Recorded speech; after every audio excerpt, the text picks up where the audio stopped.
ETF index mutual funds నేర్చుకుని stock మార్కెట్లో రాణించాలనుకుంటున్నారా? వెంటనే ఈ నెంబర్కి కాల్ చేయండి.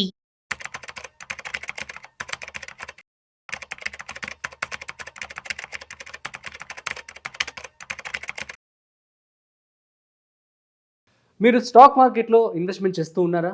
At the same time stock మార్కెట్లో పెట్టుబడి పెట్టాలని చెప్పి ఆలోచిస్తూ ఉన్నారా? ఆగండి. మీరు తెలుసుకోవాల్సిన ఒక విషయం ఉంది. ఏంటి అంటే స్టాక్ మార్కెట్లో పెట్టుబడి పెట్టిన వాళ్ళందరూ కూడాను రీసెంట్గా సెబీ కానీ ఆర్బీఐ కానీ చెప్పింది ఏంటి అంటే ఆల్మోస్ట్ 90-95% ఆఫ్ పీపుల్ లాస్ అవుతున్నారట. ఓన్లీ 5% వరకు మాత్రమే గెయిన్ చూస్తూ ఉన్నారట. అసలు మరి స్టాక్ మార్కెట్లో డైరెక్ట్గా ఇన్వెస్ట్మెంట్ చేయొచ్చా, లేదంటే ఏదైనా ఆల్టర్నేట్ ఆప్షన్స్ ఉన్నాయా, మనం సెక్యూర్డ్గా ఫాలో అయ్యేటువంటి మ్యూచువల్ ఫండ్స్లో ఇన్వెస్ట్మెంట్ చేయొచ్చా, అయితే ఎట్లా చేయాలి, ఎలాంటి రీసెర్చ్ చేయాల్సి ఉంటుంది, వీటికి సంబంధించి పూర్తి సమాచారం ఇవాళ మనం తెలుసుకోబోతున్నాం. సో వీడియోని మిస్ అవ్వకుండా ఎండ్ వరకు చూసేయండి. సో ఈ యొక్క విషయం గురించి మనతో చెప్పడానికి ఇవాళ మనతో ఉన్నారు financial expert Sriramachandramurthy garu. So let start. Hi, hello, namaste, welcome to Suman TV. నేను మీ Rajeev Pasupuleti. So hi sir, namaste. Namaste అండి. సార్, స్టాక్ మార్కెట్లో ఇన్వెస్ట్మెంట్ చేస్తున్న వాళ్ళందరూ కూడాను ఆల్మోస్ట్ 95% ఆఫ్ పీపుల్ లాస్ చూస్తున్నారంట. ఇది నిజమేనా? కాదండి. స్టాక్ మార్కెట్లో ఇన్వెస్ట్ చేసేవాళ్ళు లాస్ చూడట్లేదు. ఓన్లీ డెరివేటివ్స్, ఆప్షన్స్ చేసేవాళ్ళు లాస్ అవుతున్నారు. Okay, I mean to say that investment చేసేవాళ్ళు ప్రాఫిట్స్ వస్తున్నాయి. అంటే ఎక్కువ లాస్ అయ్యేది ట్రేడర్స్. ఓకే. సో ఇన్వెస్టర్స్ మేజర్గా దానిలో ఇన్వెస్టర్స్ అట్లీస్ట్ 70-80% వెల్త్ క్రియేట్ అవుతున్నారు. ఓకే. ఇన్వెస్టర్స్లో లాస్ అయ్యేది ఒక 25-30%. ఓకే. అంటే ట్రేడర్స్ ఎక్కువ లాస్ అవుతున్నారు. అంటే ఇంట్రాడే అని చెప్పి ఇంట్రాడే ట్రేడర్స్ కానీ, తర్వాత ఆప్షన్స్ ట్రేడర్స్ కానీ, ఫ్యూచర్ డెరివేటివ్ ట్రేడర్స్ వీళ్ళు ఫెయిల్ అవుతున్నారు. సో మరి ఫెయిల్ అవ్వకుండా ఉండాలంటే ఎటువంటి జాగ్రత్తలు తీసుకోవాలి? అసలు ఫెయిల్ అవ్వడానికి గల కారణాలు ఏంటి? బేసిక్ ఏంటంటే సార్, ఇప్పుడు ఫెయిల్ అవడానికి రీజన్ చూస్తే మనం నార్మల్గా మీకు చెప్పాలంటే, ఇప్పుడు ఒక సైకిల్ నడిపే వ్యక్తి సడన్గా మోటార్ సైకిల్ నడపాలంటే, ఇప్పుడు ఒక సైకిల్ కంఫర్ట్గా అతను అది అలవాటైన వ్యక్తి ఇంకొక హై స్పీడ్ది వెళ్ళాలంటే ఎంత చేంజ్ అవసరమో, సో ఆ అడాప్షన్ లేకుండా అవటం వల్ల ఫెయిల్ అవుతున్నాం. అంతే అంటారా? సో దూసుకొని వెళ్ళిపోతున్నారు, దూసుకొని పడిపోతున్నారు.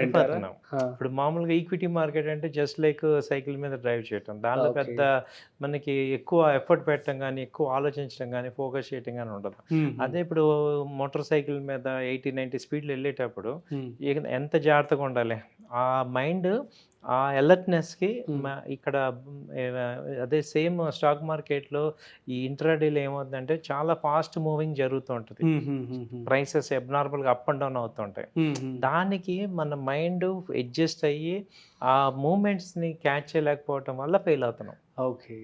సో మరి ఆ నాలెడ్జ్ అంతా గెయిన్ చేసుకోవాలంటే what they have to do? ఇప్పుడు మరి ఈ వీడియో చూస్తున్న ప్రతి ఒక్కరు కూడా, so most of the people are investment చేస్తున్న వాళ్ళే అందరూ, ఈవెన్ ద ఇంట్రోడే కావచ్చు, ట్రేడింగ్ చేస్తున్న వాళ్ళే. సో ఎట్లాంటి జాగ్రత్తలు తీసుకోవాలంటారు ఏంటి? స్కిల్స్ పెంచుకోవాలి సార్. ఇప్పుడు సింపుల్గా ఏం చేయాలంటే, స్కిల్స్ పెంచుకోవాలంటే మనం ఏదర్ ట్రైనింగ్ అన్న తీసుకోవాలి, లేకపోతే ట్రైన్డ్ బాడీ అవ్వాలి. అంటే ఇప్పుడు ఆ మార్కెట్ మూవ్మెంట్ మనం ఎందుకు ఫెయిల్ అవుతున్నాం అసలు ఇక్కడ సింపుల్ లాజిక్ చూసుకుంటే, ఇప్పుడు మనకి డబ్బులు ఎందుకు పోతున్నాయంటే మార్కెట్కి ఆపోజిట్ ఉండటం వల్ల ఫెయిల్ అవుతున్నాం. మార్కెట్ డైరెక్షన్కి మనం ఆపోజిట్లో ఉంటే ఫెయిల్ అవుతున్నాం కదా. అవును.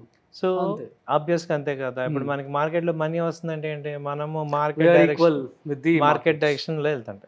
సో అన్ప్రొఫెషనల్ ఏంటంటే ఇక్కడ 2 రకాల పీపుల్ ఉంటారు కంప్లీట్గా మార్కెట్లో, ప్రొఫెషనల్స్, అన్ప్రొఫెషనల్స్. ఓకే. అన్ప్రొఫెషనల్ ఏం చేస్తారంటే ఎప్పుడు మార్కెట్కి అగనెస్ట్ ఉంటారు. సో ఎప్పుడు అగనెస్ట్ ఉంటారు, ఎందుకంటే ఏంటి వాళ్ళు గెస్ చేస్తూ ఉంటారంటారా? ఆపోజిట్ గెస్సింగ్లో ఉంటారు. సో దానివల్ల ఏమవుతుందంటే ఎప్పుడు లాస్ట్లో ఉంటారు. సో హౌ కెన్ వన్ ఒక అతనికి ఎట్లా వస్తుంది క్లారిటీ రావాలంటే చార్ట్స్ చూడాలి సార్. ఇప్పుడు మనం ఏం చేస్తామంటే, మనము ఒక అన్ప్రొఫెషనల్ ఏం చేస్తారు, టీవీ కానీ న్యూస్ కానీ ఏదో ఒక ఇన్ఫర్మేషన్ రిలయబిలిటీ వేరే వాళ్ళ మీద ఉంటుంది, దానివల్ల ఫెయిల్ అవుతున్నాం. Okay. So depending upon others opinions. Exactly. So others opinion ఏమవుతుందంటే సిచ్యుయేషన్ బట్టి మారిపోతూ ఉంటుంది. బట్ మనం అంటూ ఇప్పుడు డబ్బు నాది కాబట్టి ట్రేడ్ చేయాల్సిన బాధ్యత, రెస్పాన్సిబిలిటీ నాది అని అనుకొని మనం స్కిల్స్ పెంచుకోవాలి. చూడాల్సిన పద్ధతిలో చూస్తే మనం సక్సెస్ అవుతాం. ఓకే. అదేంటి అంటే చార్ట్స్ మనం సీనియర్స్తో సపోర్ట్ ఉంటూ సక్సెస్ఫుల్ పీపుల్ని ఐడెంటిఫై చేసి ఏదో ట్రైనింగ్ అన్న తీసుకోవాలి, లేకపోతే వాళ్ళతో ఉండటం important. Okay, cool.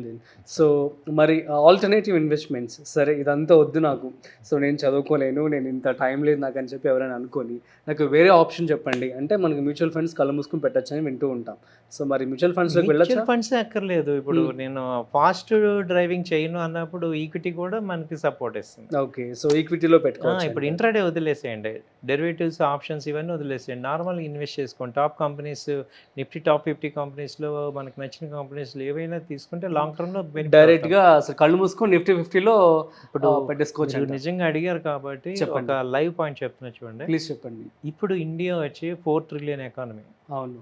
Last 5 years back మేము ఇదే డిస్కషన్లో ఇండియా 1 ట్రిలియన్ ఎకానమీలో ఉంది. అవునా? With in 1 year 5 years back నేను ఒక వీడియో చేసినప్పుడు చెప్పా 1 ట్రిలియన్ ఎకానమీ అండి, ఇక్కడ నుంచి నెక్స్ట్ 5 yearsలో 5 ట్రిలియన్ 4 ట్రిలియన్ ఎక్స్పెక్ట్ చేస్తున్నాం అని అన్నారు మీరు అప్పుడు కూడా. ఎందుకంటే మేము కూడా సీనియర్స్తో మాట్లాడి డిస్కస్ చేసినాక అసలు గ్రోత్ ప్రాజెక్టివ్ ఏంటి అనేది అర్థమైంది. ఏమైందంటే ఈ కరోనా వచ్చింది, ఇవన్నీ వచ్చినాయి, అప్ అండ్ డౌన్ అయినాయి, మార్కెట్స్ డౌన్ అయినాయి, చివరికి ఏమైంది అప్పుడున్నకి ఇప్పుడు చూసుకుంటే ఇటు పెరిగింది.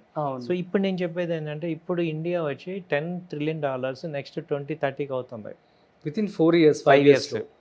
ఏంటి ఏ రకంగా ఎందుకు మారుతుంది అని చూసుకుంటే, ఇప్పుడు 2027లో బుల్లెట్ ట్రైన్స్ వస్తున్నాయి.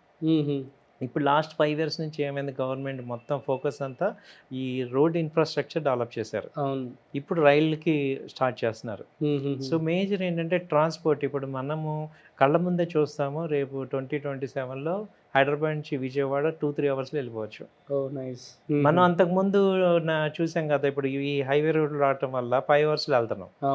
అంతకుముందు 10 hours పట్టేది, 6 hours 8 hours పట్టేది. ఇప్పుడు అంటే ఏంటి, ఫోకస్ అంతా కూడా రైలు. కాబట్టి రైల్ స్టాక్స్లో కొన్ని రైల్ కంపెనీస్ చూసుకుని వాటిలో ఇన్వెస్ట్ చేసుకుంటే 5 yearsలో మీకు 5x అయిపోతాయి. అవునా? ఓకే, అంటే మనం ఏంటంటే ఇంట్రాడే చేసే వాళ్ళందరికీ, లేకపోతే డెరివేటివ్స్ షార్ట్ టర్మ్లో మనం స్టాక్ మార్కెట్ని ఆలోచించాల్సి ఏంటంటే, స్టాక్ మార్కెట్లో కోట్లు సంపాదిద్దామంటే అవ్వదు. సో అదే మెయిన్ అనమాట. చాలామంది ఏంటంటే నాకు ఆపోజిట్గా చెప్తారు, చాలా ఫాస్ట్గా సంపాదించవచ్చు అని. బట్ మేము 20 years ఎక్స్పీరియన్స్లో మేము చూసింది ఏంటంటే అది కాదు, నిదానంగా వస్తాయి కానీ స్లోగా వస్తాయి. దానికి మనం ఎక్కువ ఎఫర్ట్స్ కూడా పెట్టినాకల్లా మామూలుగా ఒక మంచి కంపెనీస్, ఇప్పుడు మేము చెప్తున్నట్టు ఏంటి, నెక్స్ట్ 5 years టార్గెట్ పెట్టుకోండి, వెల్త్ క్రియేట్ అవుతుంది. వద్దన్నా కానీ, ఎందుకంటే స్టాక్స్ పెరుగుతాయి, మంచి కంపెనీస్ తీసుకోండి. టాప్ 200 కంపెనీస్లో కనుక మీరు ఏ స్టాక్స్ అన్న సెలెక్ట్ చేసుకుంటే ఇండస్ట్రీస్లో, అవి కూడా 3x 4x పెరుగుతుంటాయి. అవునా? లేదు నాకు ఇది కూడా నేను చేయలేనంటే అప్పుడు మ్యూచువల్ ఫండ్కి వెళ్ళండి. అవునా? సో మ్యూచువల్ ఫండ్స్లో ఇక కళ్ళు మూసుకొని ఇన్వెస్ట్మెంట్ చేసుకోవచ్చు. సో మరి వీటి గురించి కూడా చెప్పండి అని అడుగుతారేమో. సో వీటి కోసం ఆల్రెడీ మన వీడియోలో చాలా ఉన్నాయి, మన ఛానల్లో మీరు వెళ్ళి చూడొచ్చు. అంతే కదా సార్? అండ్ ఆల్సో మీకు ఏమైనా డౌట్స్ ఉంటే కామెంట్ చేయండి, మేము వాటి మీద కూడా స్టడీ చేసి సార్తో వీడియోస్ చేయిస్తూ ఉంటాము. So that's it sir. Thank you so much. So guys, ఇది ఇవాల్టి ఇంట్రెస్టింగ్ కాంటెంట్. సో మరొక ఇంట్రెస్టింగ్ కాంటెంట్తో మళ్ళీ కలుద్దాం. అంతవరకు చూస్తూనే ఉండండి. అట్ ది సేమ్ టైం మీకు కనుక డౌట్స్ ఉంటే కామెంట్ చేయండి, రిప్లై ఇస్తాం. Thanks for watching. This is Rajiv signing off. Video నచ్చినట్లయితే లైక్, షేర్ అండ్ సబ్స్క్రైబ్.